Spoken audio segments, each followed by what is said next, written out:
Everybody keep talking about Julio Fulio. Forget about what happened to Julio Fulio. What happened to Takeoff? Why is the dude standing right on the side of Takeoff when they took the pictures right before the shooting happened?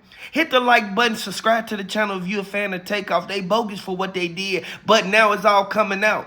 While everybody focused over here and looking in this direction, you see the dude getting off on his charges for what happened to Takeoff. Like at the end of the day, Takeoff case is worth more than Julio Fulio and the rest of them cases that's out. I want y'all to know this sad man, but Quavo, he hurt behind this because it was somebody who was cool with him, they homies who did it. And they said the dude, Pat, he's standing right on the side of him. You see him right there. That's the dude with the braids. That's the one that the Fed said that they gonna try to get life.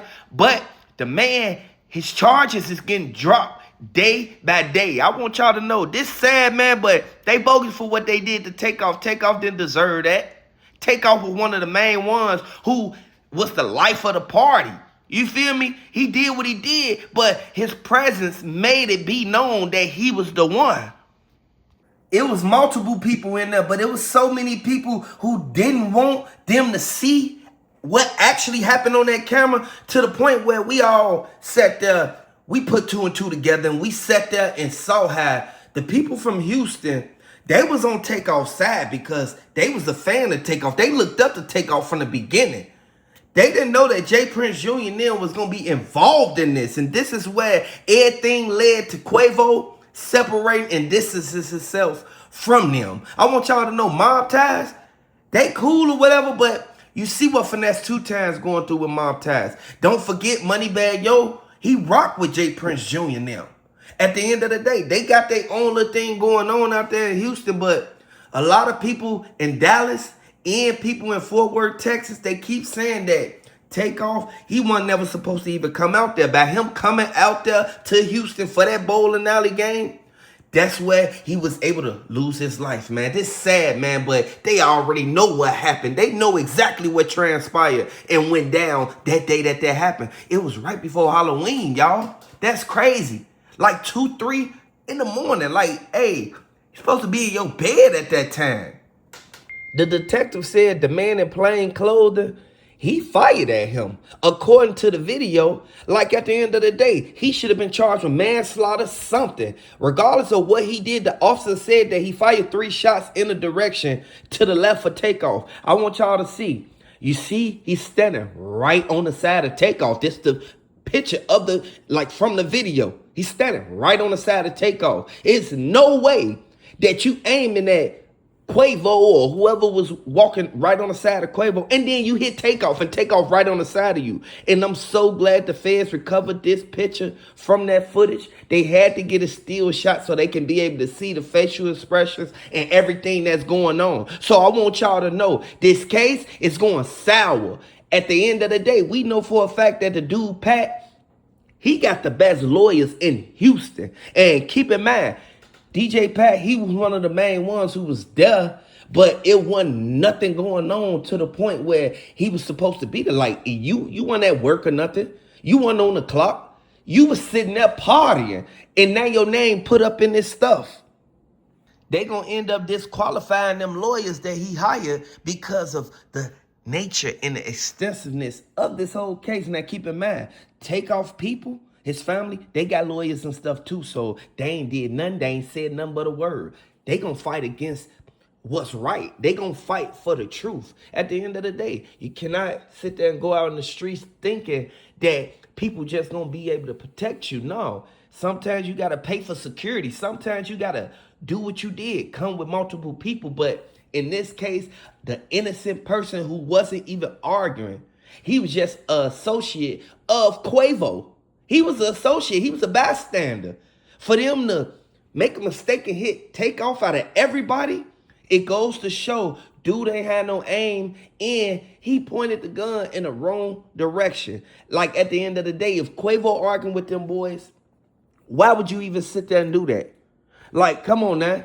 We know this, man. This sad, man, that this had to happen, but it's so many things and misconceptions and inconsistencies in this case. We will see exactly how it get overthrown because they're going to have to get a good judge for this case. I know a lot of y'all been asking me to give y'all an update on the Takeoff stuff. No cap.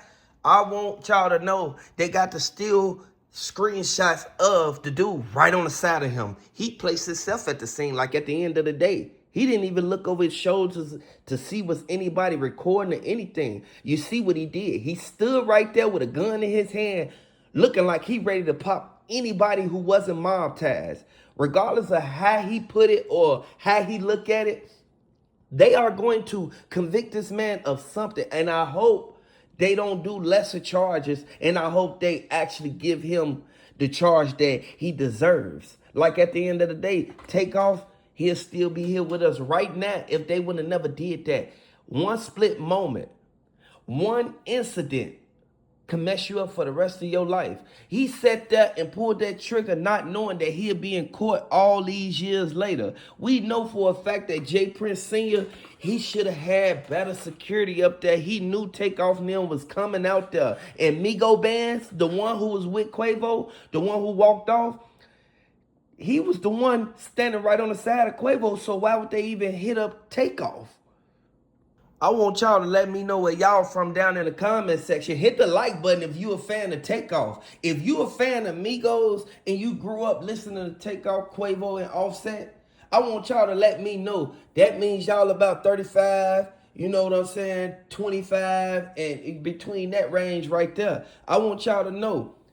This how we splashing, man. We need to actually look at what's really going on. While everybody focus on the Julio Fulio stuff, that's cool or whatever, but you got to understand, Takeoff stuff happened way before Julio Fulio case even came about. And I know they didn't have the proper, correct evidence, but it seemed like they waiting to see if anything else going to be presented. Now, keep in mind, any indictment that has been presented, they can use emotion to suppress evidence and to be able to get certain things thrown out. But in this case, they got the man red-handed. They got the picture of him right there on the side of Takeoff. They got his cell phone records, and they got him leaving the scene along with the bottle with his fingerprints on it right there by Takeoff's body. It's sad that this had to happen. They bogus for doing this, man. They said that they wanted to rob Takeoff, man. And the reason why everything went down like that, Quavo supposedly lost a little money or whatever. He got mad and they wanted to snatch Takeoff chain. So everything leads back to Quavo starting the argument. And next thing you know, Takeoff is the one who actually not here with us right now over nonsense, senseless violence. This is sad, man. This should have never happened to Takeoff, Quavo, Offset, nobody. But you see the trickle effect and the downfall of every action and decision that they made during that time. This was around Halloween. You're supposed to be celebrating, having a good time, going to haunted houses and stuff. But look what happened. Y'all up there shooting dice at a bowling alley, and then somebody end up getting hit up. Like at the end of the day, they said the dude, look him, he was in the same car as the dude. You feel me? Like, come on now, we know what's going on. And I understand that they don't want people to know that. But those two dudes, they was the ones that had the guns on them. Hit the like button, subscribe to the channel.